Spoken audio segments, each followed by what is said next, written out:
Assalamualaikum warahmatullahi wabarakatuh. Saya Ratu Ananda Aisyah dengan NIM 21058105 jurusan Pendidikan Sosiologi Universitas Negeri Padang. Pada video kali ini saya akan membahas tentang administrasi layanan khusus. Yang pertama yaitu pengertian administrasi layanan khusus. Administrasi layanan khusus di suatu sekolah merupakan bagian penting pada manajemen berbasis sekolah yang efektif dan efisien. Sekolah merupakan sebuah sarana yang bertujuan untuk mencerdaskan kehidupan suatu bangsa, termasuk negara Indonesia. Untuk memenuhi tugas dan tanggung jawab, maka sekolah memerlukan suatu manajemen layanan khusus yang bisa mengatur segala kebutuhan peserta didik sehingga tujuan pendidikan dapat tercapai. Administrasi layanan khusus di sekolah pada dasarnya ditetapkan dan diorganisasikan untuk mempermudah pembelajaran dan memenuhi kebutuhan khusus siswa di sekolah. Pelayanan khusus dilaksanakan pada sekolah dengan tujuan untuk memperlancar pelaksanaan pengerjaan dalam rangka pencapaian tujuan pendidikan di sekolah. Oleh sebab itu, disimpulkan bahwa manajemen layanan khusus adalah suatu proses kegiatan memberikan pelayanan kebutuhan kepada peserta didik untuk menunjang kegiatan pembelajaran agar tujuan pendidikan bisa tercapai secara efektif dan efisien. Yang kedua yaitu jenis-jenis layanan khusus dan pengelolaannya. Pelayanan khusus yang diberikan sekolah kepada peserta didik antar sekolah satu dengan sekolah lainnya pada umumnya sama, akan tetapi proses pengelolaan dan pemanfaatannya yang berbeda. Beberapa bentuk layanan khusus yang ada di sekolah, yang pertama yaitu pustaka. Perpustakaan merupakan salah satu yang memberikan layanan kepada peserta didik dengan tujuan membantu dan menunjang proses pembelajaran di sekolah, melayani informasi-informasi yang dibutuhkan, dan memberi layanan rekreatif melalui koleksi bahan pustaka. Nah, perpustakaan sekolah adalah perpustakaan yang tergabung pada sebuah sekolah yang dikelola sepenuhnya oleh sekolah yang bersangkutan, dengan tujuan utamanya yaitu membantu sekolah untuk mencapai tujuan khusus sekolah dan tujuan pendidikan pada umumnya. Nah, apa sih fungsi perpustakaan sekolah? Yang pertama dilihat dari segi fungsi pendidikannya, yaitu perpustakaan bertujuan untuk memberikan kesempatan kepada para pelajar untuk menambah pengetahuan dan mencari keterangan-keterangan yang lebih luas dari pelajaran yang didapatkan di kelas.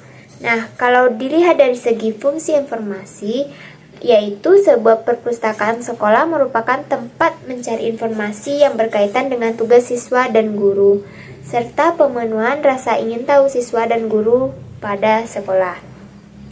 Dilihat dari fungsi rekreasi, yaitu sebuah perpustakaan memberikan kesempatan kepada siswa dan guru untuk menikmati bahan yang ada di pustaka dan dapat digunakan untuk menimbulkan suasana yang menyenangkan seperti majalah, surat kabar, dan lain-lainnya. Kalau dari segi fungsi penelitiannya, yaitu sebuah perpustakaan digunakan sebagai jawaban terhadap berbagai pertanyaan ilmiah. Selanjutnya yaitu fungsi penyaluran hobi, yaitu sebuah perpustakaan sekolah yang baik juga harus bisa membantu pelajar untuk mengembangkan kegemarannya.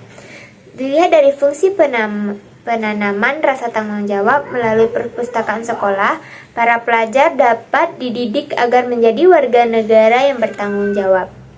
Nah, apa sih peran guru dalam administrasi perpustakaan sekolah? Pada proses administrasi perpustakaan, seseorang guru juga memiliki peranan yang penting. Ada beberapa peranan guru yang terlibat dalam administrasi perpustakaan sekolah. Yang pertama yaitu guru memperkenalkan buku-buku kepada siswa. Yang kedua, guru mempromosikan perpustakaan baik untuk pemakaian maupun pembinaannya. Yang ketiga, guru memilih buku-buku dan bahan pustaka lainnya yang akan dibeli. Nah, yang keempat, guru mengetahui jenis dan menguasai kriteria-kriteria umum yang menentukan baik buruknya suatu koleksi.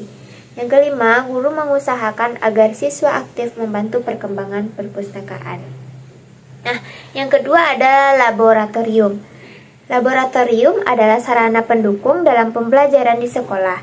Secara sederhana, laboratorium adalah sebagai suatu tempat yang mana dosen, mahasiswa, guru, siswa, dan orang-orang lainnya melaksanakan kegiatan kerja ilmiah seperti praktikum, observasi, penelitian, demokrasi, dan pembuatan model-model dalam rangka kegiatan mengajar. Nah, yang ketiga ada UKS atau Usaha Kesehatan Sekolah. UKS adalah salah satu sarana untuk meningkatkan kemampuan hidup sehat yang pada selanjutnya akan meningkatkan derajat kesehatan peserta didik secara optimal. UKS tidak hanya menjadi tanggung jawab pemerintah, akan tetapi juga merupakan tanggung jawab peserta didik dan masyarakat yang mana sekolah itu berada. Nah, tujuan UKS adalah untuk meningkatkan kemampuan hidup sehat dan derajat kesehatan peserta didik dan menciptakan lingkungan yang sehat sehingga memungkinkan pertumbuhan dan perkembangan yang harmonis dan optimal dalam rangka pembentukan manusia Indonesia yang seutuhnya. Peran guru dalam UKS yaitu guru memberikan pelajaran pendidikan kesehatan kepada siswa. Hal ini bisa dilakukan oleh guru pendidikan jasmani maupun guru kelas. Yang kedua, guru melakukan pemeriksaan rutin terhadap siswa yaitu sekali seminggu. Yang ketiga, guru melakukan pemeriksaan berkala sesuai dengan kartu menuju sehat yaitu sekali 4 bulan. Yang keempat ada warung sekolah atau kantin sekolah. Pada awalnya didirikan bukan hanya untuk mempertimbangkan unsur bisnis semata, akan tetapi lebih daripada itu. Keberadaan warung atau kantin sekolah diharapkan mampu menyokong kelancaran proses belajar mengajar dari sisi keperluan akan makanan bagi siswa. Warung atau kantin sekolah secara tidak langsung memiliki kaitan yang erat dengan proses belajar mengajar di sekolah. Misalnya, ada kalanya proses belajar mengajar tidak dapat berjalan sebagai mestinya karena siswa dalam keadaan lapar dan haus. Warung atau kantin sekolah tidak harus diadministrasikan oleh pihak sekolah, tetapi juga bisa diadministrasikan oleh pribadi di luar sekolah. Akan tetapi, warung atau kantin sekolah tetap tidak boleh terlepas dari perhatian kepala sekolah. Yang selanjutnya ada sarana ibadah. Pada setiap sekolah, ada layanan sarana peribadatan sangatlah diperlukan. Layanan peribadatan adalah layanan yang diberikan sekolah dengan tujuan agar layanan tersebut bisa digunakan untuk beribadah, melaksanakan kegiatan keagamaan lainnya, dan bisa membentuk kerohanian bagi peserta didik, khususnya agar mampu menjadi manusia yang lebih baik dan beriman. Contohnya yaitu masjid dan gereja. Nah, yang selanjutnya ada asrama. Untuk para peserta didik khususnya jenjang pendidikan menengah dan pendidikan tinggi, terutama bagi yang bertempat tinggal jauh dari sekolah diperlukannya asrama. Selain bermanfaat untuk peserta didik, asrama juga bermanfaat bagi para pendidik dan petugas asrama tersebut. Selanjutnya ada koperasi. Koperasi berasal dari dua kata yaitu co dan operation yang artinya kerjasama untuk mencapai tujuan. Koperasi merupakan suatu perkumpulan yang beranggotakan beberapa orang atau badan dengan bekerja sama dengan menggunakan asas kekeluargaan dalam menjalankan usaha untuk mempertimbangkan kesejahteraan jasmani para anggotanya. Nah, yang terakhir ada transportasi. Sarana transportasi bagi peserta didik adalah sarana penunjang untuk kelancaran proses belajar mengajar.